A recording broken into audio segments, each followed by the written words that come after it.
possessos. Eles vieram em seguida a Cafarnaum, e Jesus, entrando primeiramente no dia de sábado na sinagoga, os instruiu, e estavam admirados de sua doutrina, porque os instruía como quem tem autoridade, não como os escribas. Ora, encontrava-se na sinagoga um homem possuído por um espírito impuro que gritava dizendo: Que há entre vós e nós, Jesus de Nazaré? Viestes para nos perder? Sei quem sois vós. Vós sois o Santo de Deus. Mas Jesus o repreendeu, ordenando: Cala-te, sai deste homem. Então, o espírito impuro, agitando-se com violentas convulsões e soltando um grande grito, saiu dele. Todos ficaram tão surpresos que se perguntavam uns aos outros: O que é isto?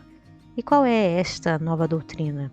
Ele manda com império mesmo aos espíritos impuros, e eles lhes obedecem. Marcos, capítulo 1, versículo 21 a 27. Após saírem, apresentaram-lhe um homem mudo possuído pelo demônio. O demônio, tendo sido expulso, o mudo falou, e o povo, tomado de admiração, dizia: Não se viu jamais isto em Israel. Mas os fariseus diziam ao contrário: É pelo príncipe dos demônios que ele expulsa os demônios. Mateus, capítulo 9, versículo 32, 33 e 34. Quando ele veio ao lugar onde estavam os outros discípulos, viu uma grande multidão de pessoas em volta deles, os escribas que discutiam com eles. Logo todo o povo, tendo percebido Jesus, foi tomado de espanto e de temor. Acorrendo, eles o saudaram. Então ele lhes perguntou sobre o que discutiais juntos. E um homem de entre o povo, tomando a palavra, disse-lhe: Mestre, eu vos trouxe meu filho, que está possuído por um espírito mudo, e em qualquer lugar que se apodere dele, lança-o contra a terra. E o menino espuma, range os dentes e torna-se todo mirrado. Pedi a vossos discípulos que o expulsassem, mas eles não puderam. Jesus lhes respondeu: Ó gente incrédula, até quando estarei convosco? Até quando sofrerei convosco? Trazei-o a mim. Eles o trouxeram para ele, e ainda não havia ele visto Jesus, e o espírito começou a agitá-lo com violência, e ele caiu por terra, na qual rolava e espumava. Jesus pergunta ao pai da criança: Há quanto tempo isto lhe ocorre? Desde sua infância, disse o pai. E o espírito o tem lançado muitas vezes, ora ao fogo, ora à água, para fazê-lo perecer. Mas se podeis fazer alguma coisa, tende compaixão de nós e socorrei-o. Jesus lhe respondeu: Se podes crer, tudo é possível a quem crê. Logo o pai da criança, gritando, diz-lhe em lágrimas: Senhor, eu creio, ajudai-me em minha incredulidade. Jesus, vendo que o povo acorria em multidão, repreendeu ao espírito impuro e disse-lhe: Espírito surdo e mudo, sai do menino, eu te ordeno, e não entres mais aí. Então o espírito, tendo soltado um grande grito e tendo agitado por violentas convulsões, saiu, e o menino ficou como morto, de sorte que muitos diziam que ele morreu. Mas Jesus o tomou pela mão e o soergueu, e ele se levantou. Quando Jesus entrou na casa, seus discípulos disseram-lhe em particular: De onde vem o fato de que não podemos expulsar esse demônio?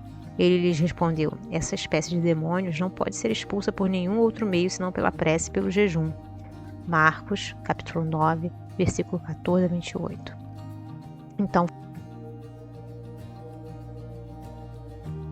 Então foi-lhe apresentado um possesso cego e mudo. E ele o curou, de sorte que começou a falar e a ver. Todo o povo ficou cheio de admiração e eles diziam: Não é este o filho de Davi? Mas os fariseus, ouvindo isso, disseram: Este homem expulsa os demônios apenas por virtude de Belzebu, príncipe dos demônios. Ora, Jesus, conhecendo seus pensamentos, disse-lhes: Todo reino dividido contra si mesmo será arruinado, e toda cidade ou casa dividida contra si mesma não poderá subsistir. Se Satanás expulsa Satanás, está dividido contra si mesmo. Como, portanto, seu reino subsistirá? E, se é por Belzebu que expulsa os demônios, por quem vossos filhos os expulsam? E por isso que eles mesmos serão vossos juízes. Se expulsa os demônios pelo Espírito de Deus, o reino de Deus chegou, portanto, até vós. Mateus, capítulo 12, versículos 22 até o 28. As libertações de possessos figuram, com as curas, entre os mais numerosos atos de Jesus. Entre os fatos desta natureza, algum há, como este que é relatado acima, número 30, em que a possessão não é evidente. É provável que naquela época, como ocorre ainda em nossos dias, se atribuísse à influência dos demônios todas as doenças cuja causa fosse desconhecida, principalmente a mudez, a epilepsia e a catalepsia. Mas há casos em que a ação dos maus espíritos não é duvidosa. Há casos que têm com aqueles de que somos testemunhas uma analogia tão chocante que aí se reconhecem todos os sintomas desse gênero de afecção. A prova da participação de uma inteligência oculta em tais ocorrências resulta de um fato material. São as numerosas curas radicais obtidas em alguns centros espíritas, unicamente pela evocação e moralização dos espíritos obsessores, sem magnetização, medicamentos e muitas vezes na ausência do paciente e à distância. A imensa superioridade do Cristo dava-lhe uma tal autoridade sobre os espíritos imperfeitos, então chamados demônios, que lhe bastava recomendar que se retirassem, para que não pudessem resistir a essa injunção.